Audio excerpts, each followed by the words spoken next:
Ikawalong kabanata. Ang babaeng nahuli sa pangangalunya. Si Jesus naman ay pumunta sa bundok ng mga Olibo. Kinabukasan, maaga pa ay bumalik na si Jesus sa templo. Maraming tao ang lumapit sa kanya, kaya umupo siya at nangaral sa kanila. Dumating ang mga tagapagturo ng kautusan at mga pariseyo na may dalang babae na nahuli sa pangangalunya. Pinatayo nila ang babae sa harap ng mga tao. At sinabi nila kay Jesus, "Guro, ang babaeng ito'y nahuli sa pangangalunya. Ayon sa kautusan ni Moises, ang mga babaeng tulad niya ay dapat batuhin hanggang sa mamatay. Anong masasabi mo?" Itinanong nila ito upang hanapan ng maipaparatang laban sa kanya. Pero yumuko lang si Jesus at sumulat sa lupa sa pamamagitan ng kanyang daliri. Pero paulit-ulit silang nagtanong.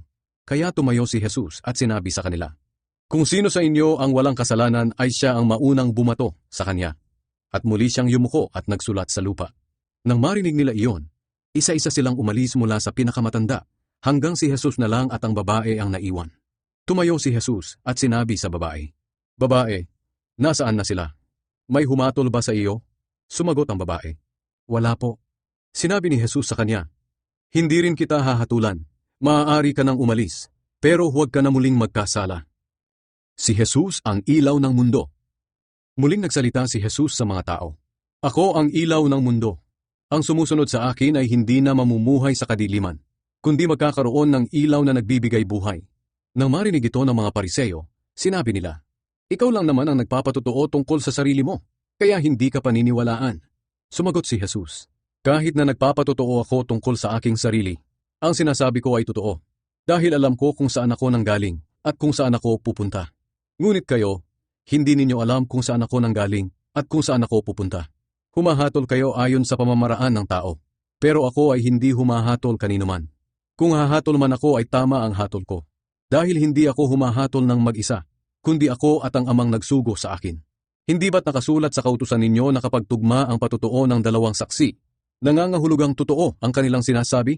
Nagpapatotoo ako tungkol sa aking sarili, at ang amang nagsugo sa akin ay nagpapatotoo rin tungkol sa akin." Nagtanong ang mga pariseyo, "Nasaan ba ang iyong ama?" Sumagot si Jesus, "Hindi niyo ako kilala o ang aking ama. Kung kilalasanan niyo ako, makikilala niyo rin ang aking ama." Ang mga ito'y sinabi ni Jesus nang nangangaral siya sa templo, malapit sa lalagyan ng mga kaloob. Pero walang nagtangkang dumakip sa kanya dahil hindi pa dumarating ang oras niya. Si Jesus ay hindi tagamundo. Muling nagsalita si Jesus sa mga pinuno ng mga Hudyo, "Aalis ako at hahanapin niyo ako. Ngunit mamamatay kayo na hindi pa napapatawad ang mga kasalanan ninyo. At hindi kayo makakapunta sa pupuntahan ko." Kaya nag-usap-usap ang mga pinuno ng mga Hudyo. Magpapakamatay kaya siya? Ano ang ibig niyang sabihin na hindi tayo makakapunta sa pupuntahan niya? Sinabi ni Jesus sa kanila, "Kayo'y makamundo, at ako'y makalangit. Kaya sinasabi kong mamamatay kayo na hindi pa napapatawad ang mga kasalanan ninyo. Sapagkat kung hindi kayo maniniwala na ako ang Kristo, tiyak na mamamatay kayo na hindi pa napapatawad ang mga kasalanan ninyo." "Bakit? Sino ka ba talaga?" tanong nila. Sumagot si Jesus, "Hindi ba't noong una pa ay sinabi ko na sa inyo kung sino ako? Marami akong masasabi at maihahatol laban sa inyo. Sinasabi ko sa inyo ang totoo. Wala akong ipinapahayag sa mga tao sa mundo maliban sa mga ipinapasabi ng nagsugo sa akin. At mapagkakatiwalaan ang mga sinasabi niya." Hindi nila naintindihan na nagsasalita si Jesus tungkol sa Ama. Kaya sinabi ni Jesus, "Kapag itinaas na ninyo ako na anak ng tao, malalaman ninyo na ako nga ang Kristo. At malalaman din ninyo na ang lahat ng bagay na ginagawa at sinasabi ko ay ayon sa itinuro sa akin ng aking Ama. Lagi kong kasama ang nagsugo sa akin, at hindi niya ako pababayaang mag-isa, dahil lagi kong ginagawa ang mga bagay na kalugod-lugod sa Kanya." Nang marinig ng mga tao ang mga sinabi ni Jesus, marami sa kanila ang sumampalataya sa Kanya. Ang katotohanang nagpapalaya sa tao. Sinabi ni Jesus sa mga Hudyong sumampalataya sa Kanya, "Kung patuloy kayong susunod sa aral ko, totoo ngang mga tagasunod ko kayo. Malalaman ninyo ang katotohanan, at ang katotohanan ang magpapalaya sa inyo." Sumagot sila kay Jesus, "Nagmula kami sa lahi ni Abraham, at kailanmay hindi kami naging alipin ng kahit sino. Bakit sinabi mong palalayain kami?" Sumagot si Jesus, "Sinasabi ko sa inyo ang totoo. Ang sino mang nagkakasala ay alipin ng kasalanan. Ang alipin ay hindi namamalagi sa isang pamilya sa habang panahon, ngunit ang anak ay namamalagi magpakailanman. Kaya kung ang anak ng Diyos ang magpapalaya sa inyo, talagang magiging malaya kayo. Alam kong galing kayo sa lahi ni Abraham, pero tinatangka ninyo akong patayin dahil ayaw ninyong tanggapin ang mga itinuturo ko. Sinasabi ko sa inyo ang mga bagay na nakita ko sa aking ama. Ngunit ginagawa naman ninyo ang narinig ninyo sa inyong ama. Sinabi ng mga tao, si Abraham ang aming ama.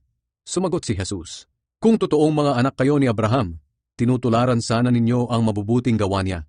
Ngunit tinatangka ninyo akong patayin, kahit sinasabi ko lang sa inyo ang mga katotohanang narinig ko mula sa Diyos.